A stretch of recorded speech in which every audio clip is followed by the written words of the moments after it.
Get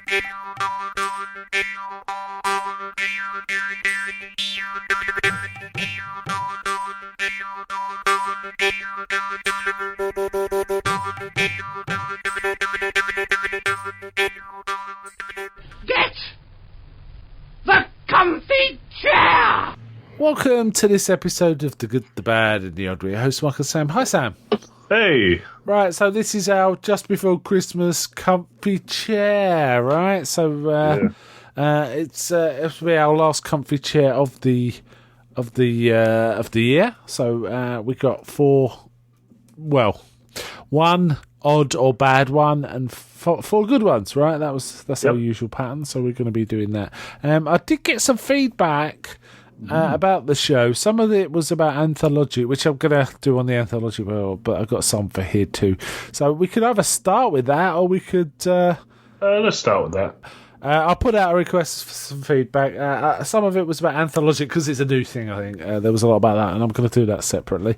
But we did get some about the main show, and that was from Bruce Hannon. Now, relax yourself. There's a fair bit to this, all right? Oof. Bruce has been very generous and kind, actually. But here we go. This is from Bruce Hannon.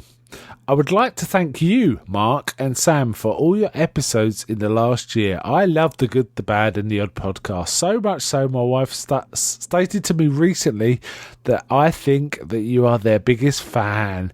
Sheepishly, I said I wouldn't go as far as that, because it sounds a tad stalker-like. Bruce Hannon is our biggest fan, Sam. How about that? I'm okay as long as you don't figure out where we are.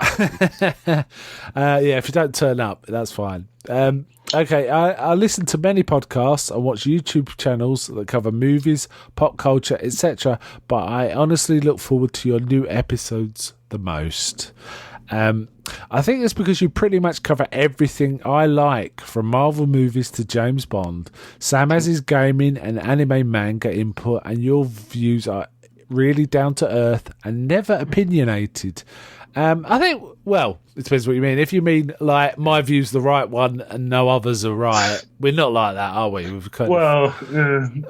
about a few things like Twilight. But there was that time I did a 40-minute rant on Mass Effect. So. Yeah, but that was 5 years ago. You've calmed down a bit since then, right? It is pretty much easy listening on cool things. Yeah, thank you. There's a bit more though. This year I would say your Rocky coverage has been my favourite. Cowboy Bebop was a nice change, as was your E3 episode.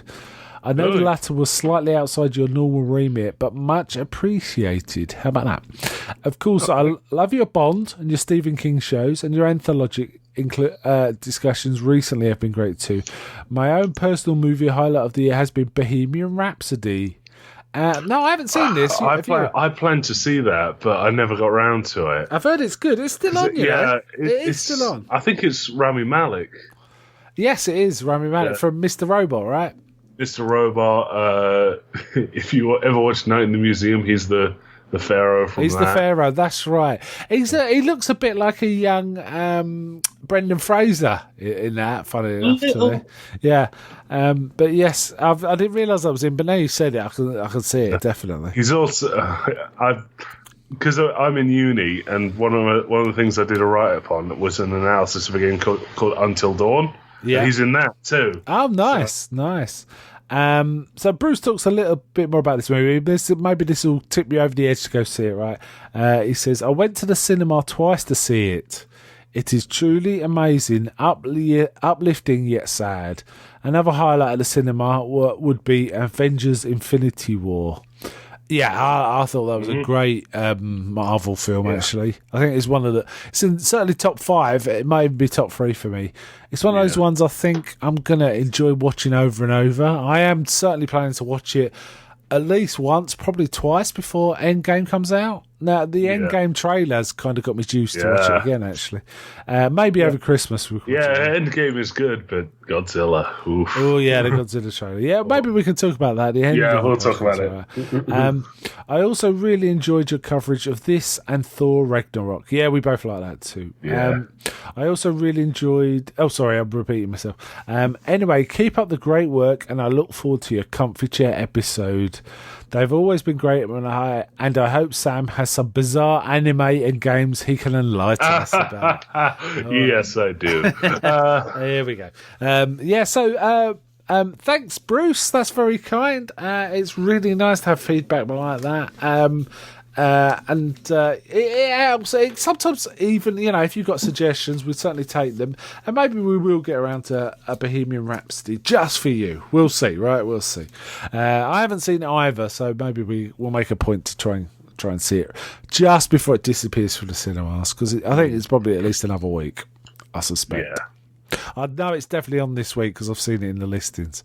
Okay, let's get into our main show. So let's start on a downer, right? Give me your one odd or bad.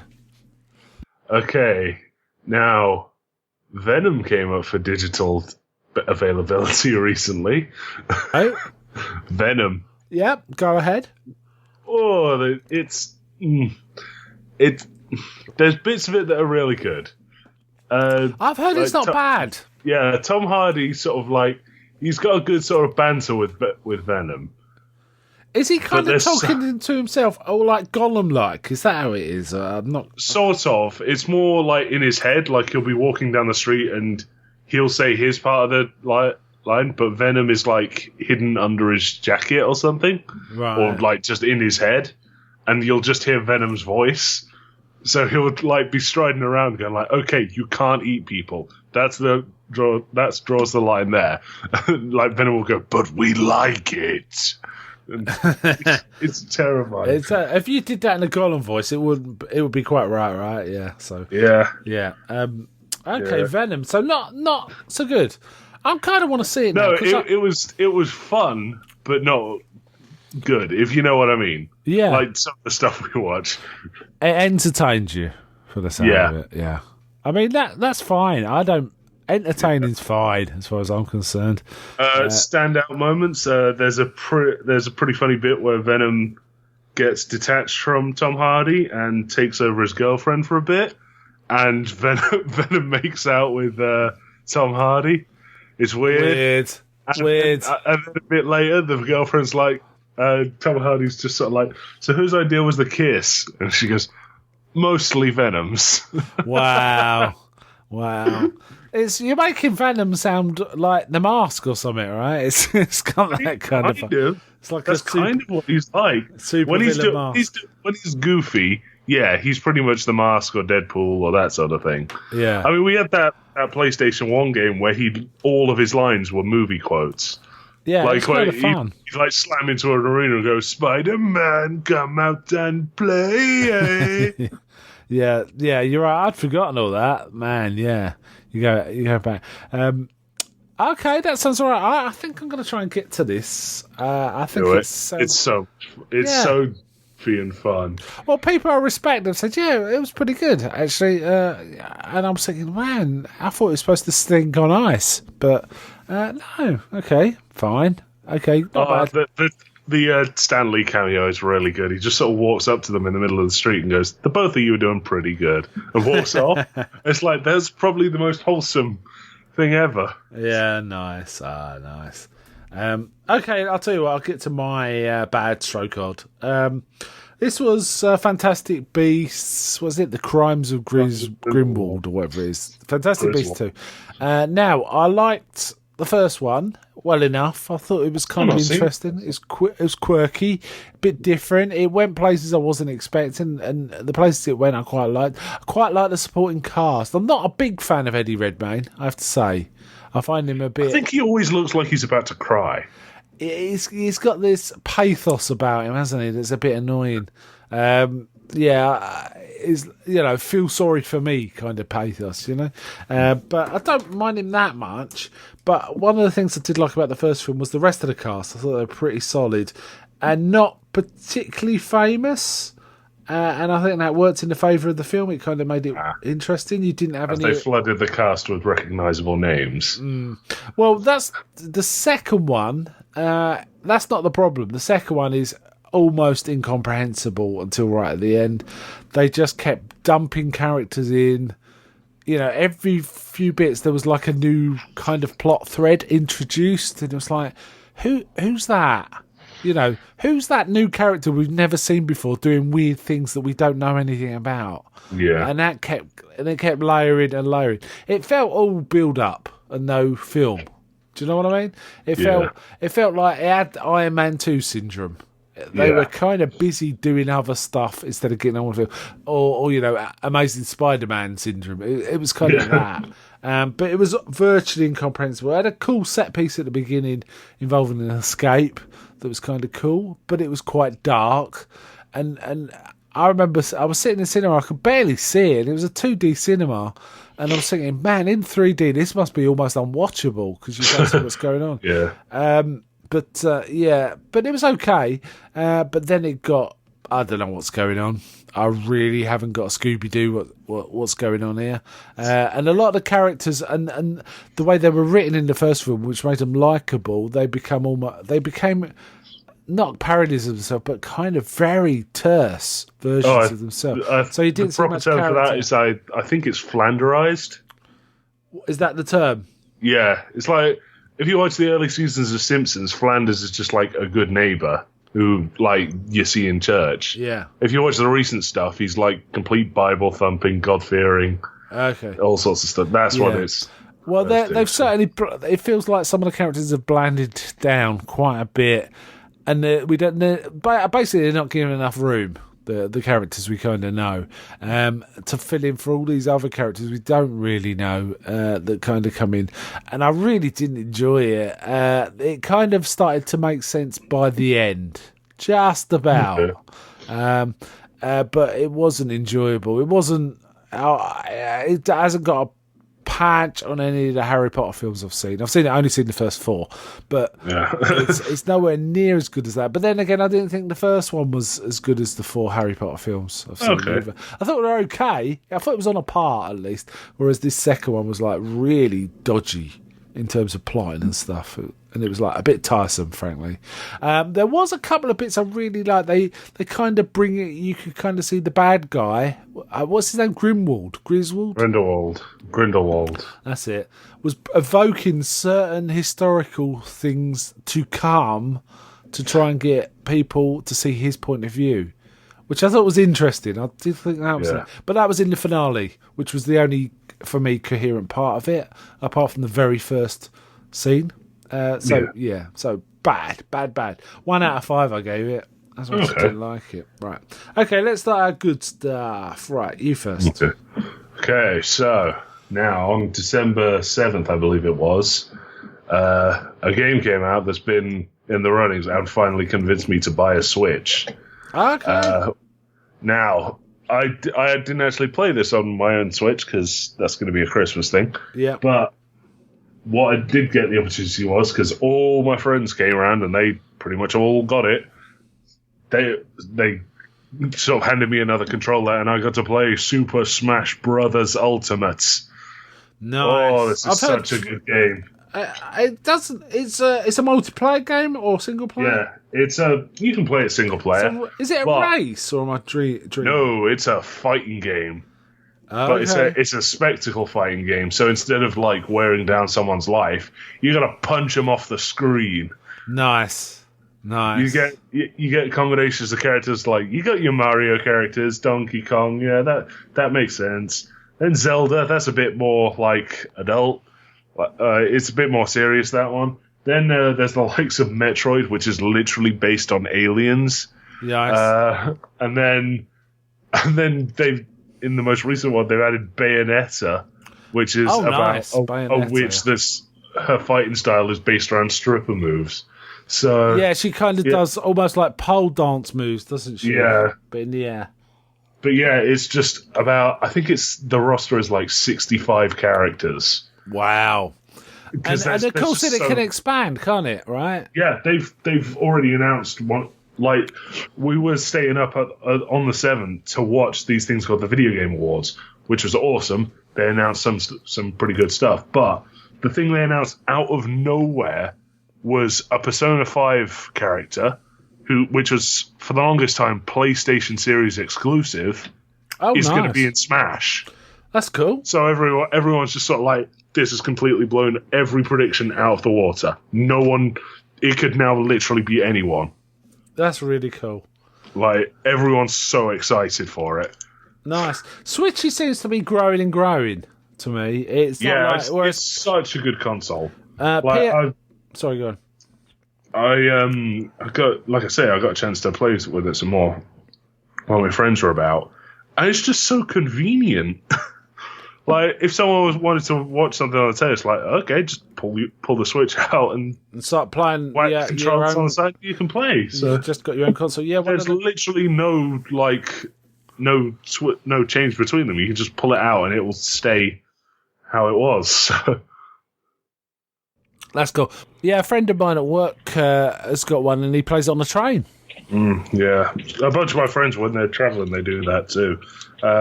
Because it's just super convenient. Because it's like tablet sized. Yeah, you could just, so you could just like you could just like whack it in a pocket or something if needs be. Nice. So I bet you're looking forward to that, right? Yeah, so much. Yes, I bet. Okay, shall I go next? Yep. Mine's comic books. Okay. Dread, several Dread stories that are interlinking, so I think it's fair enough that they count as one. I read the series Necropolis. Heard good things about that. Which is Dread. Well, it's an old story. I won't spoil it entirely, but Dread decides someone disagrees with one of his decisions, or sorry, he disagrees with the chief judge's decision. And he says, "Yep," and he says, "Can't take it." Takes the long walk, but as part of the long walk, he kind of finds, he gets in a bad way. Let's put it that way. But he also understands that Mega City 1 is under siege from basically dark judges, and he has to make his way back into Mega City 1, and he finds some unusual and surprising help to get him there. Let's put it that way. He gets there, and he deals with stuff. It's a bit City of the Damned in many respects. It's kind of, but it's a bigger, even bigger canvas than City of the Damned, I think. Yeah. So there is that, but then that rolls into another story. But that story also has its own kind of prequel series or side series, which is the second set I read was America, which is about a person called America, but it's kind of the campaign or freedom fighter for democracy. Democracy's really. I vaguely remember this. Yeah. Now I didn't like this one so much because it was like almost like noir, and it really wasn't about judges. It was about the other people, and I didn't find it particularly entertaining. But both of the series I've just mentioned then roll into another one series, which is called Democracy.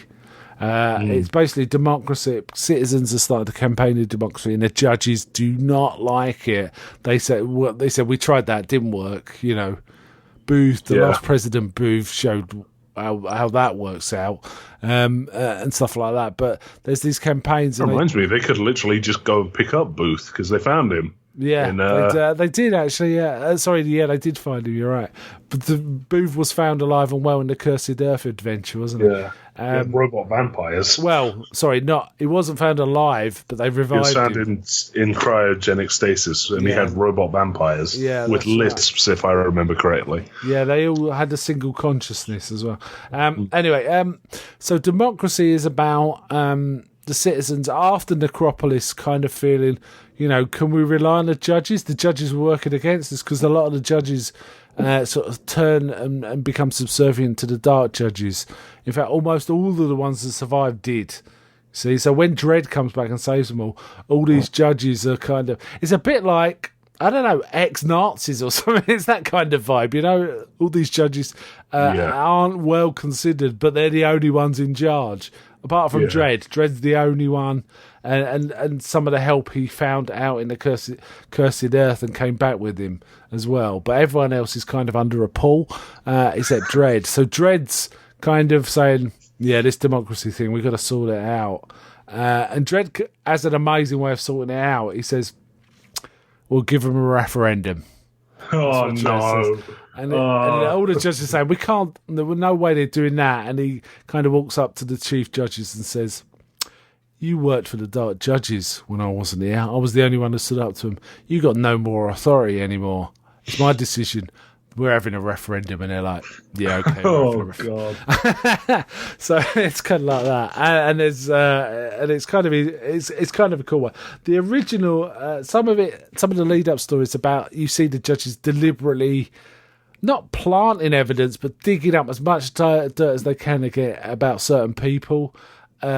That's nothing new. No, I remember they reading a always short do where that. they broke into the wrong house and then arrested a guy for not having a permit for his goldfish. Oh yeah, it's all that. Like, they find one of the protesters misspelt some part of his name on his divorce papers of his first divorce, and he's been married 3 times and divorced ever since, which makes him a 4-time bigamist. So they arrested for that.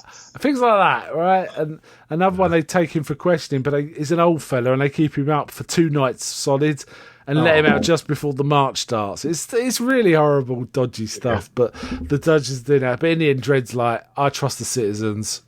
And Dredd goes...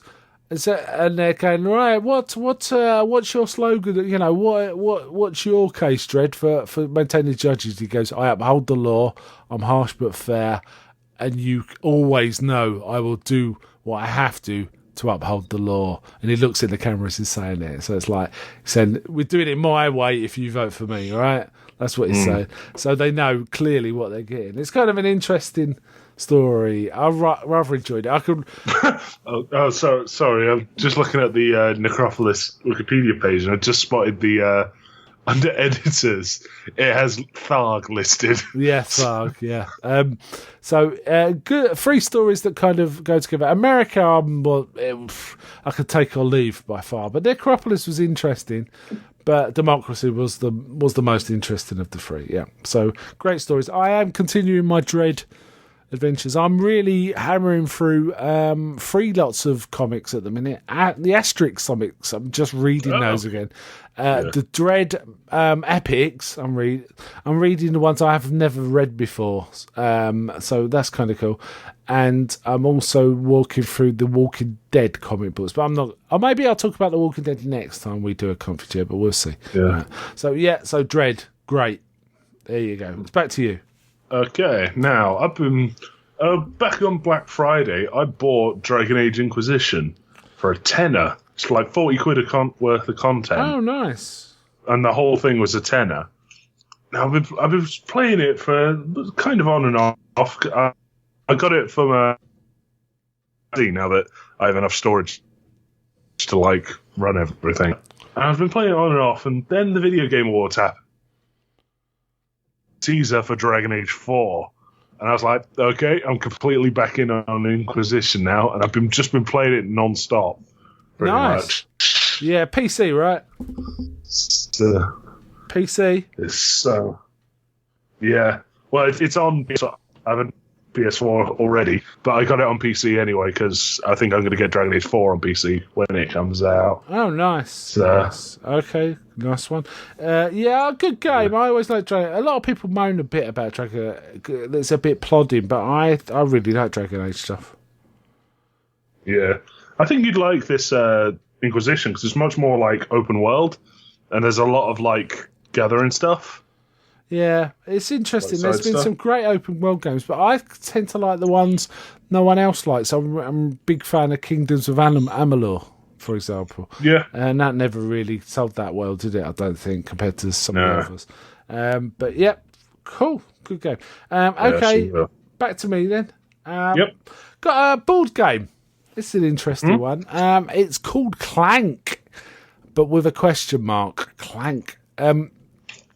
It's a deck building game, which for our listeners, I'll explain. What you tend to start with a basic set of cards in your hand, and you're playing other people with the same cards, where you can you can use the cards to sort of purchase things or do stuff. And what you're trying to do is get more cards that are slightly more powerful and effectively power up the cards you've got available to allow you to buy better stuff. So it's like a progressive, let's power up to get better stuff as I play. You know, I'll say, oh, here's 5 cards that allow me to buy that card, so I'll take that card, which gives me a better effect. And you're constantly reshuffling and dealing out yourself new hands, and everyone's against you. But this Clank game combines that with a board game. So it actually, part of it is some of the cards will give you moves around the boards, and the boards turn up extra powers. So you're combining a traditional board game with a deck building game. It's kind of cool. So it's basically a space. You're in a spaceship. You've got to go and get this major resource and then escape the spaceship before it explodes. That's the plan. And everyone's against you. It plays up to 4, and it's kind of fun. I quite enjoyed it. I could certainly recommend it. So if anyone wants to know about it, there'll be some YouTube videos of one of the gameplay and things. Probably shut up and sit down, that kind of thing. You can go and have a look. But really fun, nice game. We thought it was only going to take an hour. It took 3 in the end, but I think it's because we were learning. But it wasn't difficult to learn either, so it's quite kind of cool. So yeah, back to you. Okay, now my next one is it's recently become an anime, but it's a manga I've been reading for quite a while now. It's called That Time I Reincarnated as a Slime. Okay, so Bruce was right. You were gonna. Yep. I did say it was video games and anime. Yeah. That Time I Reincarnated as a Slime is a comedy, what's called an isekai series. Okay. Which is about where like a person from an everyday sort of world, like basically goes from our world to some sort of fantasy world. Okay, so it's basically Alice in Wonderland. Yeah, that kind of thing. As its prototype, right? But yeah, so this guy gets stabbed in the street while talking to his I can't remember, it's an assistant or like some sort of like underclassman sort of thing. Okay. And like as he's dying, his dying words are "break my hard drive, just throw it in the river." That's the sort of tone that this series goes for. Right. So he is like dying. His dying sort of like thoughts are like, "Man, that really hurt," and like something clicks and goes like, "Body immune to damage." Like, oh wow. Oh, it's starting to feel cold. It's like body immune to temperatures. And it basically like rattles off all these stats, and the only thing that fits those categories is a slime. Okay. So he gets reincarnated in a new world as a slime. I see. So his inadvertent, concerns, dying problems have caused him to become a slime. And he basically sort of like stumbles his way into being the leader of this village after eating a dragon as a slime. Right. Okay. The dragon agrees to it. Let me be clear. I'm confused. So he's literally a slime? Yeah, he's literally like a spherical slime with like not even eyes. It's got sort of like a eyebrow-like shape, so you can tell it sort of to give him like a way to emote. Yeah. But yeah, it's a real funny screwball comedy where like you get likes of him trying to. It's just so difficult to describe because there's so many dumb bits. Right, so like he named these goblins. They don't have names because names connote power. It's one of those sort of things. Okay, so he names them all and falls unconscious because there's so many of them and he uses up so much magic. And when he wakes up, they're all like buff dudes and like supermodels that just have green skin. Wow. And he's like, what the hell happened here? Yeah. And is it because he gave them names? We upgraded to yeah, it's because he gave them names. Oh, I see. So you said this was manga, but there's also an anime now? It's an anime coming out at the moment. Oh, okay, cool. And you've been watching it? It's like 10 or 11 episodes deep, so yeah. Right. Wow. It's really fun. I highly suggest you watch it. So, like you. Not just the audience, I suggest you watch it. So. Me. Yeah. Okay. Maybe. Is it on Netflix? No. Okay. You can, if you want to try Crunchyroll. Okay. All right, Crunchyroll. Right. Okay. So. Okay, my next one is a traditional Christmas film. I haven't seen this one in a long time, actually. I thought it was time to go back to it. It was Home Alone 2. Now, I always mean to watch the first two on a Christmas, but I only ever seem to get through the first one. And that's kind of enough for me. But this year I thought, let's give it a try. Have you watched Home Alone 2 in a while? Not recently. I may have watched it last year. I laughed my head off. It's extremely violent. Ridiculously violent. Way more violent than the first one. Yeah, I mean, he should kill him, frankly. Yeah. There's one. Like, they were dead in the first one when he swung empty paint cans at their heads. Yeah, but that's nothing about this. Now he's like just chucking bricks. One guy gets 4 bricks in the face, one after the other in the face, from not just bricks thrown from about 4 stories up, landed on his face. There's this really funny YouTube series I watch where doctors like work their way through films and just like describe how how certain injuries would affect you. Yeah, and they watch this film and like because this is the first like trap in the house and it's just him chucking bricks at the top. They're dead. Yeah, like there's nothing left of their skull. Yeah. But once that guy gets in the house, he electrocutes him, and not in a cutesy way. He properly hooks up a generator to taps and turns it up as he's watching the guy frying. It's but man, I did laugh. I laughed my head off. I mean, it was parody. It was kind of a parody of the first one in the sense that in the first one, there's kind of bits where there's a lot of character development. For example, the old fella next door, and it kind of makes sense. But in this one, he meets a lady that feeds pigeons, and they're best mates. Yeah, there's like a homeless lady that I guess you could say he's learned from the first one, where he's just kind of accepting of the weird old people that are just doing stuff. But, And he saves the toy shop from the thieves and they get a load of toys. Donald Trump's there. Donald Trump's in it, Donald Trump's in it. And Tim Curry's in it. Tim Curry is the show stealer. Yeah, and funny enough, Rob Schneider, who I'd forgotten was in it as like a porter as well. But he's all right in this though because he's kind of low key. You know, he's just a character rather than being Rob Schneider, if that makes sense. Yeah, he doesn't Schneider it up. There are a few really funny edits of the scene where he scares away all Tim Curry and Rob Schneider and like a couple of police people. Yeah, by playing the film. There's so many edits of that, like where they just put like Scarface over it. Nice. And like all sorts of stuff like that. Yes. So. Yeah.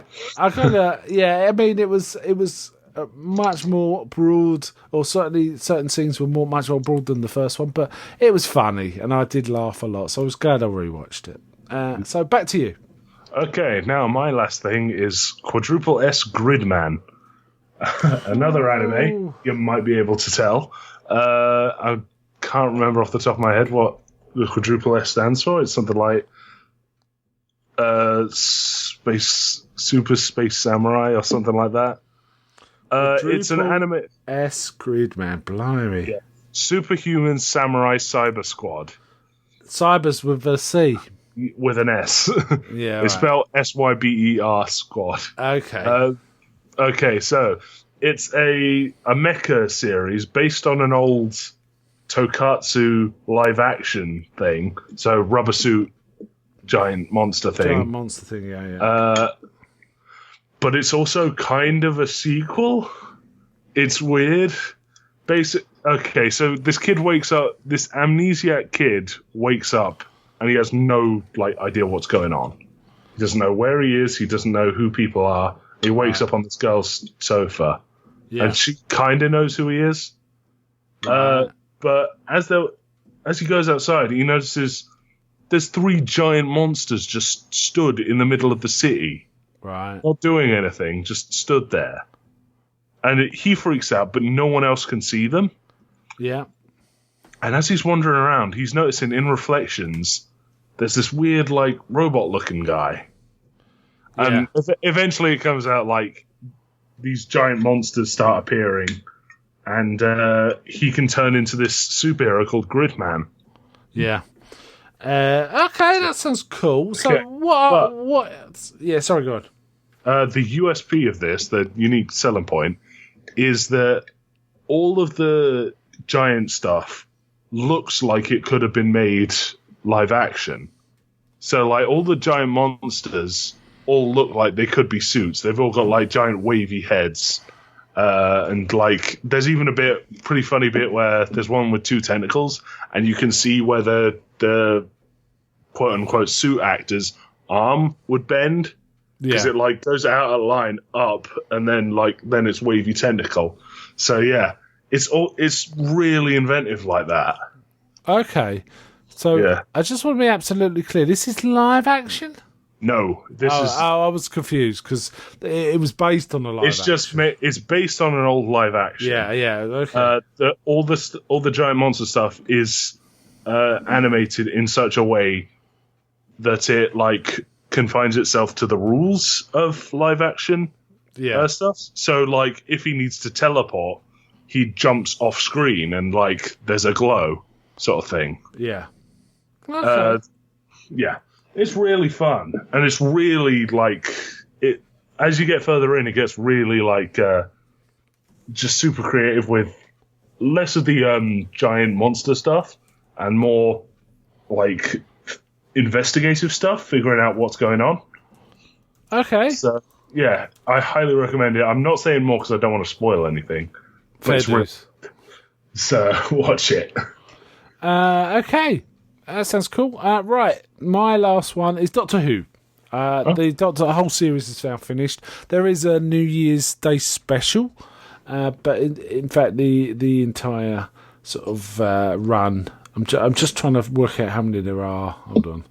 Oh my goodness, I've come onto the wrong page. I've got Jodie Whittaker's page when I was trying to look for Doctor Who. Oh well, I think there was like 8 episodes or so. Yeah. And they're all very solid. The weakest one was actually the last one, which is kind of a shame when it goes out like that. But it was still okay. Yeah. It was just I thought it was a bit weak. I think there were some very solid episodes in this one. Now there's been he's got 3 companions in this, which is a bit of a crowded TARDIS. Me and she. Sorry, she. Yes. It's a bit of a crowded TARDIS because none of them quite got the development time, but by far the best one's Bradley Walsh, funny enough. Okay. As, he's kind of the equivalent, I guess, in terms of our previous companions, as Donna's granddad is probably the closest because he's an older man, but he's not as old as granddad. But he's kind of a more mature sort of character, and he's kind of, what is this going on? What's this nonsense? Yeah. But actually, it's a solid run. Very happy that they've stopped all the weird, I don't know, meta story stuff that went on for quite a while. It seems much more vanilla. This episode means this, and we're going to do it this way. And Jodie Whittaker's pretty good. First few episodes, I almost felt like the part was written for David Tennant, and they just parachuted in Jodie Whittaker. So it felt a bit odd, but I kind of get used to her now, and I think she's fine. She's good. It feels more like her than David Tennant's lines now. Maybe I just got used to that. But I definitely think to compare it to any other Doctors, it would be Tennant's version. Actually, okay. Have you seen that? Makes sense. I saw the first 2, and then I saw the next time on. It was like this white woman saves one of the most important figures of the black rights movement, and I'm like, maybe not. I thought that was a really interesting episode, Rosa, actually, and there was a couple of other ones. I'm willing to give it another chance. It's just it's never like at the forefront of my mind is, I should watch this. So no, there's some interesting stuff. There was Arachnids in the UK was kind of fun. And stuff like that. I've heard bad things about the titles. I've got to be honest. Oh, I know, it's fine. I have this problem with Doctor Who in that because I know all the old classic stuff. I'm always expecting a classic to turn up. So I'm going, maybe this is like the Valyard or something like that. It's the Chris Chibnall? I can't remember what it is. Chibnall. That's the one. I think he said that he doesn't want to use any of the old monsters. Well, I think I took that to mean the classics like Daleks and Cybermen and stuff. But there's still a lot of quite obscure stuff going on in Doctor Who where you sometimes think... For example, I was watching one and I was thinking, this feels like Omega. This feels like the Time Lord Omega because there's like matter, antimatter stuff going on. It wasn't that. It wasn't that at all. But I can't help but keep thinking about old stuff. And how it could fit in because they rarely use it. I mean, apart from the Master, They've not used Romana. They've not used lots of old Doctor Who stuff. There seems to be basically Doctor Who. One of the things that kind of is a little irritating is this total reliance on the sonic screwdriver to sort of come up, generate sort of either a solution or a problem. And it feels quite... That never used to be such a big thing in Doctor Who. Not even in Tennant's one, really. But it's there all the time now. But yeah, it's a thing, right? It's a thing. It's a bit like if you're watching Star Trek and every week they pull out the tricorder to solve a problem. Do you know what? That's how it feels. Rather than like just being part Red of it. Red Dwarf and the Psi Scanner, which they literally made fun of how much the Psi Scanner helps them in one episode. Oh, cool. It's got that fun, but I really like. I've always liked Doctor Who, but I'm still. I like the new stuff, but the old stuff still appeals to me quite a bit. So yeah, but I thought it was a good first series, and I'm looking forward to seeing more. But unfortunately, apart from this New Year's Day one, she's not doing any in 2019. It's going off to 2020 apparently. Wow, I can't see that going well. Yeah, so I don't know if they've got a longer run or something. I don't know. Okay, so that winds up our comfy chat. Other than we did earlier in the episode, we talked about new Ray's trailers, right? Ooh, yeah. So there's 3 that I've seen recently that I could talk about. One of them I really haven't got much to say about, but the 3 I've got in my head are Captain Marvel, Avengers Endgame, and Godzilla. Captain Marvel, I haven't really got much to say about it. Yeah, it's okay. It looks okay. I'm probably. It doesn't really tell you much about the film, does it? I don't think, other than the time period, and it's an early Nick Fury kind of thing. Yeah. And from what I've heard, Agent Coulson's going to be in it too. So Agent Coulson's in it? Oh, nice. Okay. Well, let's bypass. Let's talk about Endgame first, and then Godzilla. Endgame, interesting look. Yeah, there's definitely a much more serious tone to the trailer than the last one. Yeah, and it seemed to drop a big hint that Ant-Man's adventures are going to play into the whole resolution. Have you seen Ant-Man and the Wasp? I have. Have you? Okay, so yeah, I have. At the end of that, he gets stuck in the quantum realm, right? They go to the quantum realm, yes. Yeah, he gets stuck in it because no one is in there. No one's left to pull him out of it, really. Yeah. So it's something to do with the quantum realm being the bridge between different dimensions or something. Different times, okay? Because times. Get this. If you look at the footage where he's like, "Hey, we fought in so-and-so," it says archive footage 1983. I'm confused now. I didn't notice that. Yeah. Okay. It's old footage. It's from before the Avengers were a thing. So he's gone back in time somehow. Okay. Oh, so time travel could be time travel's going to play into it. So they can go back and stop Thanos earlier. Yeah, preemptively. So none of this. I reckon happens. This is how. Yeah. See the Quicksilver from Age of Ultron. I think he had a 6-movie deal or something like that. Okay. And of course he's not going to be in it, so he's not been in it since. So I reckon this is how they're going to pull him back in. Okay. So yeah, We'll see, right? I reckon they're going to use all the characters they can get. Well, they successfully juggled a load of characters in Infinity War, unbelievably well, actually, considering how many characters were going on there. Man, it just made me want to watch Infinity War again. It's an interesting looking film. I did see some comedy stuff on Facebook, what was it? What if Doctor Strange knew there wasn't actually any way to defeat Thanos, but was happy to die anyway because he knew that Tony Stark would be left, running out of oxygen in space. That's. I've seen that one. That's pretty funny. I think the prevailing one is the prevailing joke is that he rebuilt the ship out of Nebula, Oh, nice.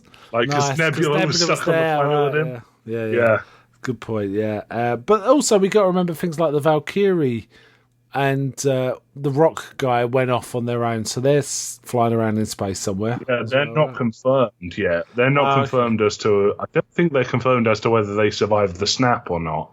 Oh, okay, good point. Right. So- Yeah, so it's, yeah, I don't know. I mean, I'm obviously going to go and see Endgame. There's no doubt about that. So the trailer was interesting, I thought. Yeah, I did find it interesting that some of the imagery was reminding me of Star Wars a bit. The whole yeah, a little. Tony Stark looking at this mask thing reminded me of Kylo Ren looking at Darth Vader, for example. Yeah, So there's a bit of that. Anyway, let's go on to Godzilla. Whoa. Godzilla. Hell of a trailer. Oh.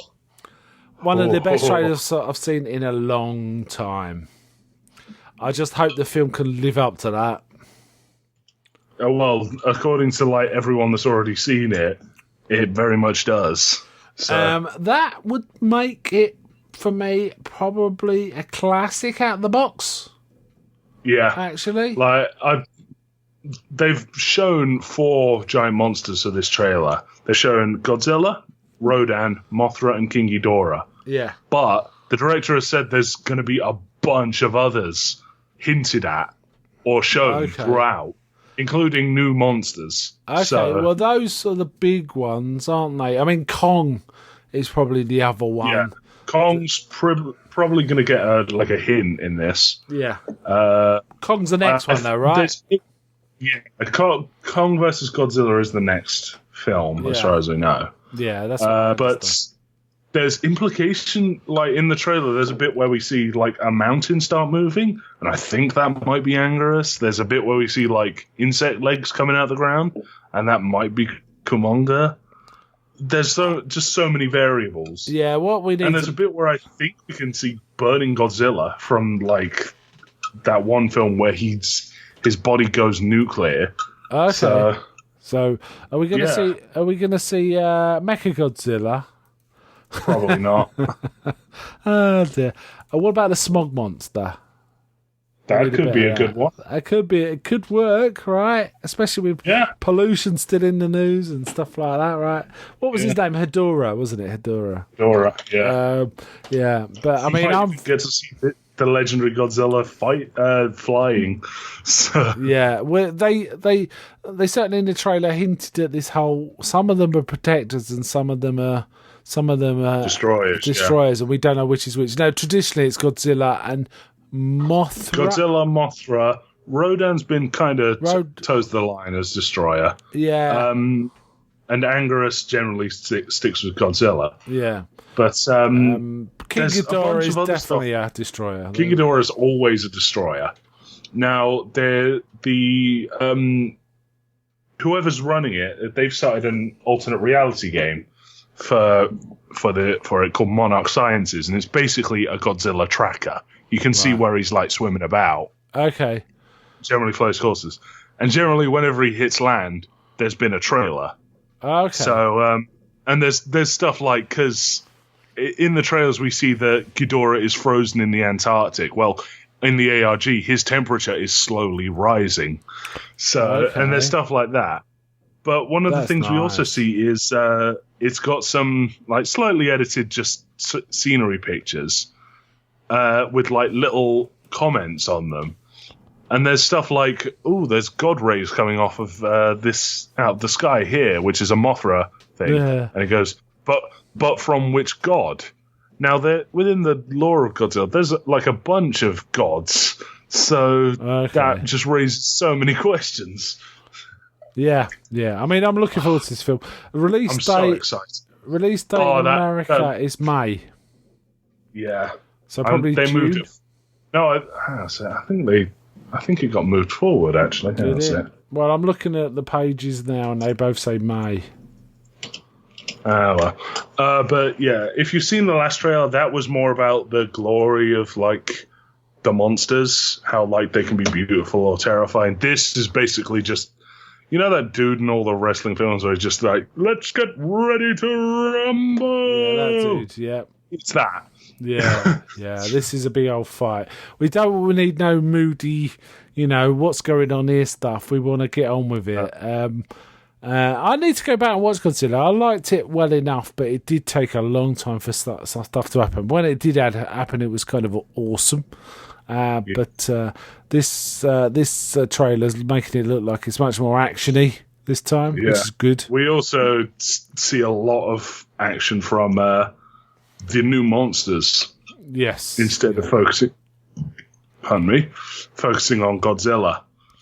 Interesting to see Millie Bobby Brown in it, right? She was there. Yeah. So, yeah. I liked Rodan erupting out of a volcano. Yeah, nice Rodan little callback to his first film. Yeah. So there's going to be a lot of callbacks, right? I'm sure there are. Yeah. Mothra's now got like big legs. So like it's if you've seen the Musos, it's that pretty much. Yeah, she like retracts them. Yeah, he's much more kind of insectile. And what I mean by that is he's got a kind of spider legs or thicker legs, arthropodic legs rather than what we use. Will we see the singing twins? That's what I want to know. Oh, I hope so. I really hope so. We'll see. Like, we need the song. We need the song. Yeah, we need them. At the very least, we need an instrumental version of it, something like which that. I hope we'll get with that shot from the first trailer of her like folding out her wings. Yeah, that'd be cool. Wasn't there in one of the films, Mothra was a giant caterpillar in effect, wasn't she, as well? Well, she usually starts off as a giant caterpillar and then turns into a moth. Yeah. So, yeah.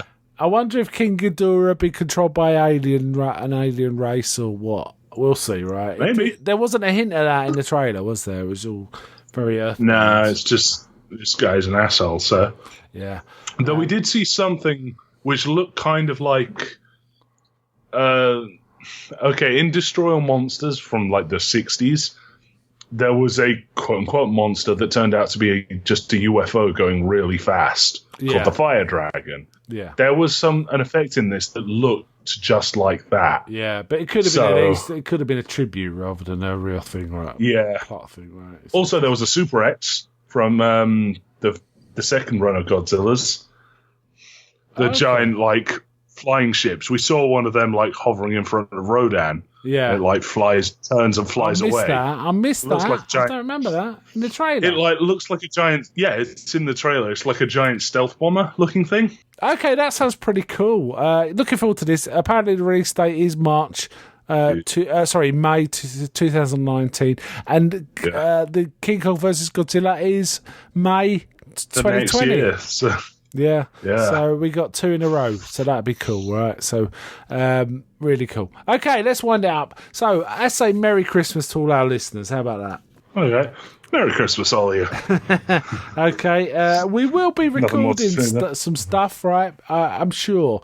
We wanted to get back to Bond. We got Hammer and all this and that. We certainly finished Rocky now. So we'll be doing some stuff soon. So bye from me. Bye. Thank you.